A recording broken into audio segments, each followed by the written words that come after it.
Il est minuit passé lorsque je pénètre dans mon jardin. La lune, pleine et lumineuse, flotte au-dessus des arbres aux feuilles d'argent, projetant une lumière douce qui caresse chaque pétale, chaque brin d'herbe. Je m'appelle Elias, et depuis que ma mémoire existe, je suis le gardien d'un jardin qui n'appartient qu'aux rêves. Un lieu suspendu entre l'éveil et l'oubli, où le temps s'efface et où les âmes trouvent refuge. Ce jardin n'est pas comme les autres. Ici, les fleurs ne suivent pas le rythme du soleil, mais celui du silence. Elles s'ouvrent dans un éclat luminescent lorsque la nuit atteint son apogée, leurs pétales vibrant d'une lumière intérieure. Les papillons, aux ailes tissées d'étoiles, dansent dans l'air comme des lanternes célestes, et l'atmosphère elle-même semble chargée de murmures, des souvenirs oubliés, des espoirs perdus, des joies éphémères. Ce lieu est un sanctuaire, un havre pour les âmes errantes, les cœurs fatigués, les esprits en quête de repos. Chaque nuit, je marche dans ces allées de mousse tendre, invisibles aux yeux des dormeurs qui me visitent. Ils viennent sans le savoir, leurs silhouettes translucides glissant sur les chemins sinueux, leurs rires éteints résonnant à peine entre les branches. Ce sont des voyageurs égarés entre deux battements de cœur, des âmes suspendues dans l'espace fragile du sommeil. Je les observe, je guide leurs pas, je veille à ce que leur repos soit doux. Parfois, je murmure des pensées pour apaiser leurs tourments, mais jamais ils ne me répondent. Je suis le vent qui frôle leurs joues, l'ombre qui danse à la périphérie de leur vision, le rêve qui les maintient en vie. Et lorsque l'aube approche, ils s'effacent, emportant avec eux un fragment de paix qu'ils oublieront au réveil. Je ne me souviens pas d'un temps où je n'étais pas ici.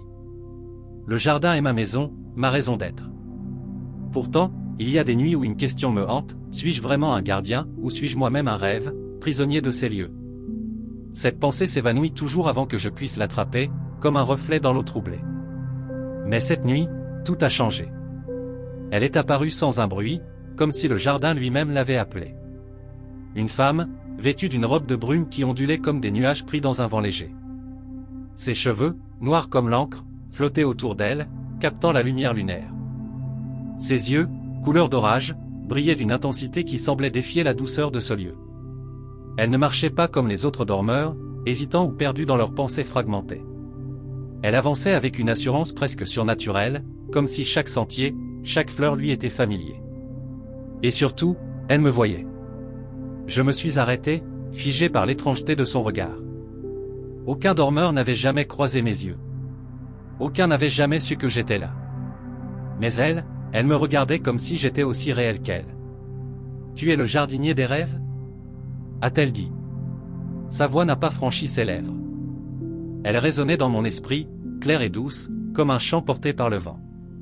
J'ai hoché la tête, incapable de détourner les yeux de son regard pénétrant. Une sensation nouvelle m'envahissait, un mélange d'émerveillement et d'incertitude. « Je peux rester ici ?» a-t-elle demandé, un sourire énigmatique jouant sur ses lèvres. Personne n'a jamais posé cette question. Les rêves sont éphémères. Ils s'évanouissent avec l'aube, comme la brume sous le soleil. Les dormeurs ne restent pas. Ils ne peuvent pas. Pourtant, dans ces mots, il y avait une force, une volonté qui semblait défier les lois de ce jardin. J'ai hésité, cherchant une réponse que je n'avais pas. Puis, sans un mot, je l'ai invitée à marcher avec moi. Nous avons traversé le jardin ensemble, nos pas silencieux sur la mousse. Elle effleurait les pétales luminescents, et chaque fleur qu'elle touchait s'illuminait plus intensément, comme si elle leur insufflait une vie nouvelle. Les papillons s'approchaient d'elle, leurs ailes scintillant plus fort, formant une couronne de lumière autour de sa silhouette. Elle parlait peu, mais ses pensées résonnaient en moi, claires et profondes. J'ai oublié comment rêver, a-t-elle murmuré dans mon esprit. Le monde m'a pris mes nuits.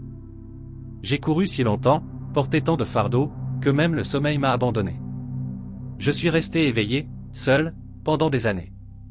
Jusqu'à ce que je trouve cet endroit. Ces mots étaient lourds, empreints d'une lassitude ancienne, mais sa voix restait douce, comme si elle avait accepté cette vérité depuis longtemps. Je sentais une connexion étrange avec elle, comme si ses paroles faisaient écho à une part de moi que je n'avais jamais explorée. Qui étais-je, sinon un gardien éternel, répétant les mêmes gestes nuit après nuit? Avais-je, moi aussi, oublié quelque chose d'essentiel? Je l'ai guidée vers la fontaine au centre du jardin, un lieu sacré où l'eau coule à l'envers, remontant vers le ciel en spirale scintillante, comme des souvenirs libérés de leur chaîne. La fontaine était entourée de fleurs blanches qui brillaient comme des étoiles tombées sur la terre. Elle s'est penchée, observant son reflet dans l'eau. Son visage, d'abord tendue, s'est adoucie, comme si elle retrouvait une version d'elle-même qu'elle avait perdue. Est-ce que je rêve enfin? A-t-elle murmuré, plus pour elle-même que pour moi? Je n'ai pas répondu. Dans ce jardin, les vérités n'ont pas besoin de mots. Elles se révèlent dans le silence, dans les regards, dans les instants suspendus. Elle s'est assise sur le bord de la fontaine, ses doigts effleurant l'eau ascendante.